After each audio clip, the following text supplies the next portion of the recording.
नमस्कार। और आज हमारे बहुत से हिंदू भाई इतने प्रभावित है लहसुन प्याज अदरक से कि पूछो मत। लहसुन प्याज अदरक संसार की त्रिवेणी है।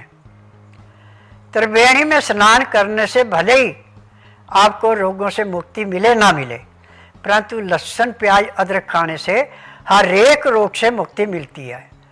आज जो स्वाइन फ्लू है, डेंगू है, चिकनगुनिया है, स्वाइन फ्लू है, सांस का रोग है, हार्ट अटैक है, किडनी है, सबकी रामबाण दवाई तो लहसुन प्याज अदरक ही है।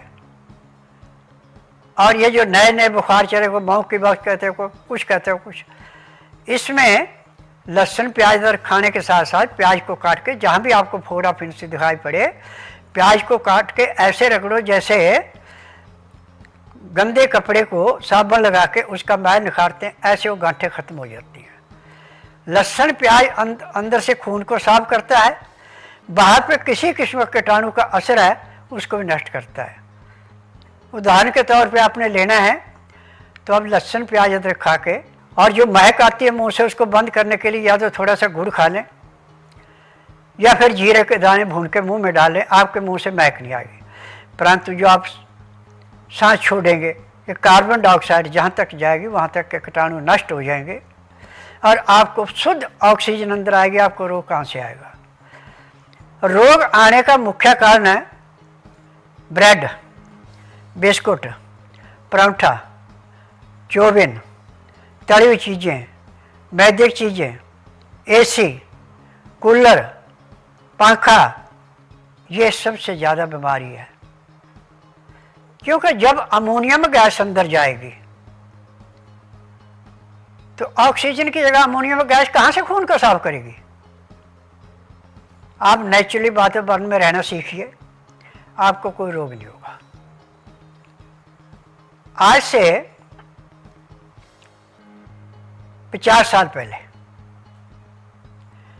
जितना प्रचार अब एसी का, फ्रिज का और इन तली हुई चीज़ों का हो रहा है, इतना पहले नहीं था। इतने रोगी कहाँ थे? आज जो शुगर इतने जोरों पे फैल रही है, ये सब आपके लीवर की देन है। जब आप लीवर को एक किस्म का कूड़ेदान समझ रखा है कि पेट खाना पचना ही नहीं, पैंक्रियाज इंसुलिन नहीं बनाएगी, खाना पेट में जाके सड़ेगा, तो आपको शुगर होगी तो और भी बीमारियाँ होंगी। हमें शुगर की दवाई खाने को जरूरत नहीं है, ना एलोपैथिक को किसी रोग की दवाई बनी है। एलोपैथिक में जो दवाइयाँ हैं वो सिर्फ जहाँ पे आपको तकलीफ हो संग को सुन करती हैं, रोग काटती नहीं है। फिर एक बार दवाई स्टार्ट करा ली तो इसकी डोज बढ़ती जाएगी, घटेगी नहीं। परंतु आयुर्वेद जिसको जड़ी बूटियों की पहचान और जड़ी बूटियों से दवाइयाँ बनाता है, उसको ना तो रोगी से पूछना पड़ता है माँ बाप की बीमारी, दादा दादी, नाना नानी की नहीं पूछना पड़ता तकलीफ कहाँ है।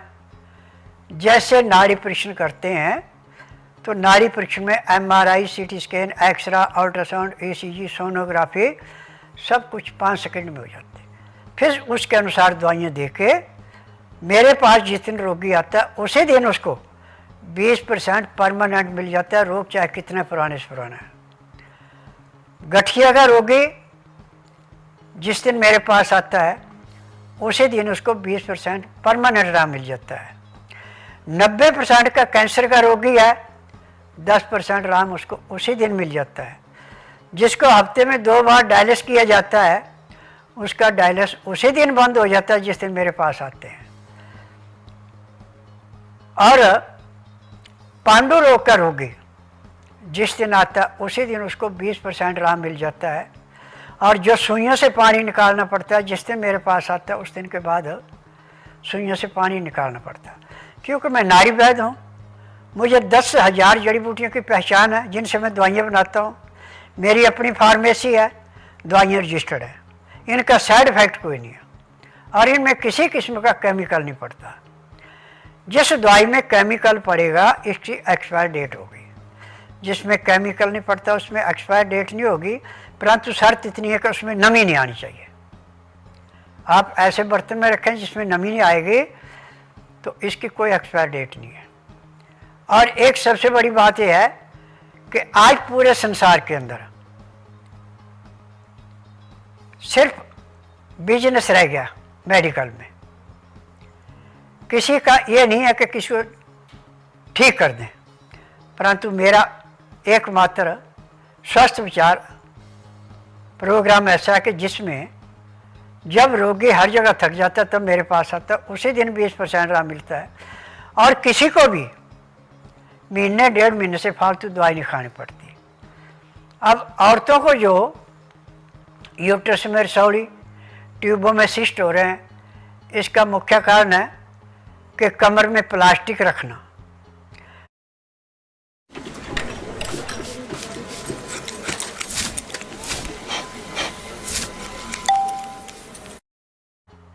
नाड़ा बांध के रखे तो इसको बीमारी कोई नहीं होगी।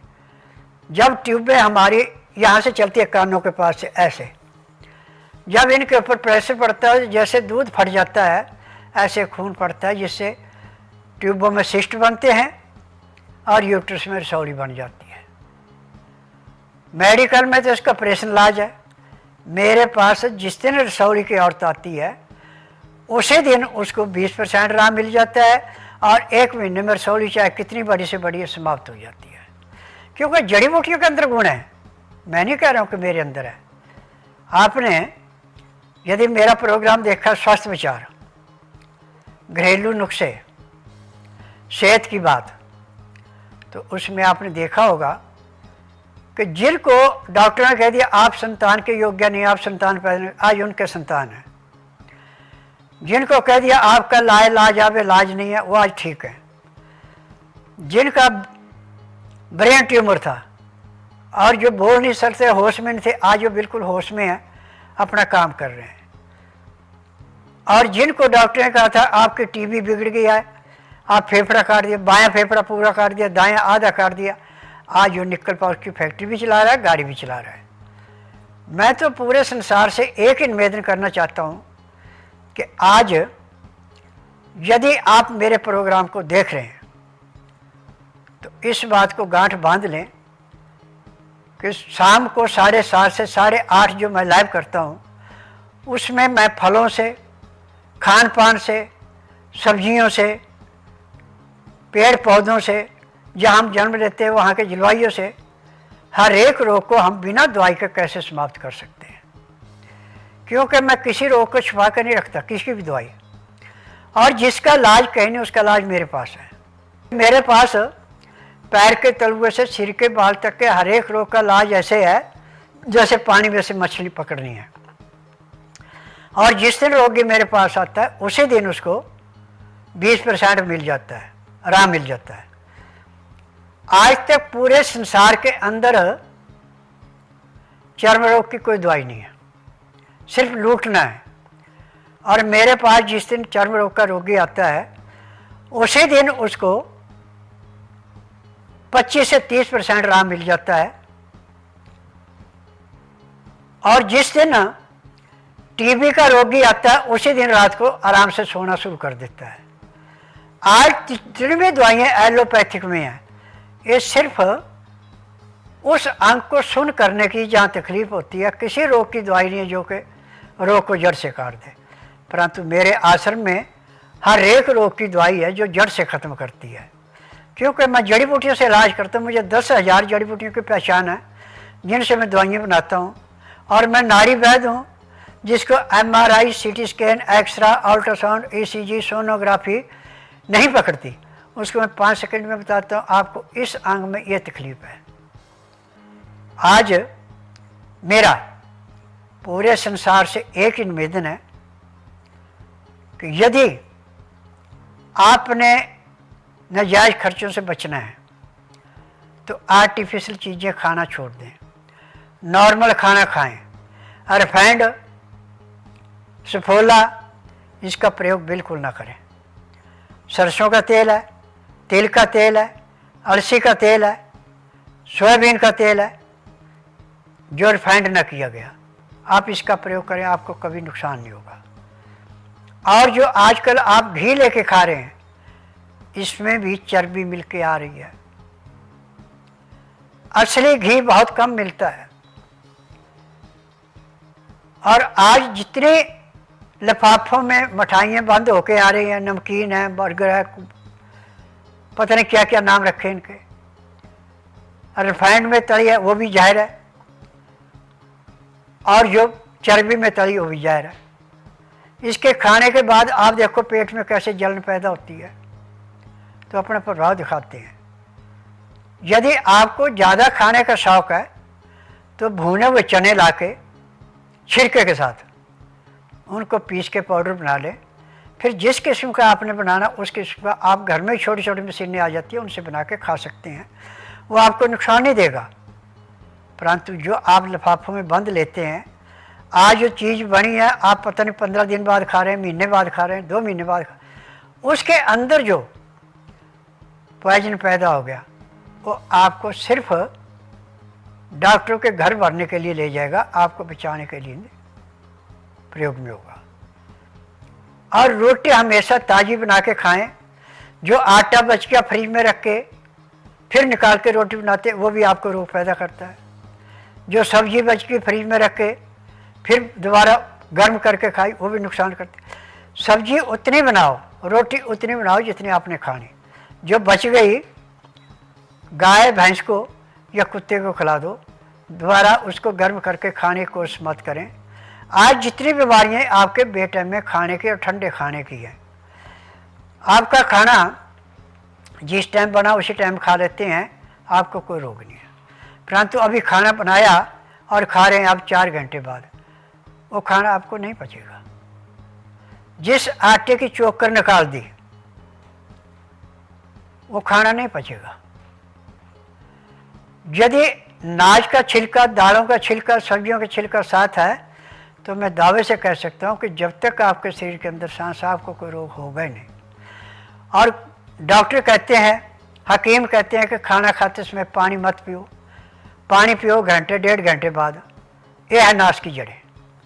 आप खाना खाते समय 2 गिलास गर्म पानी, लहसुन प्याज अदरक का रस मिला के पीते हैं, गर्म गर्म खाना खाते हैं। उसका तरीका है 2-4 गराई खाना खाया, 2 घुट पानी पिया, फिर 2-4 गराई खाना खाया, 2 घुट पानी पिया।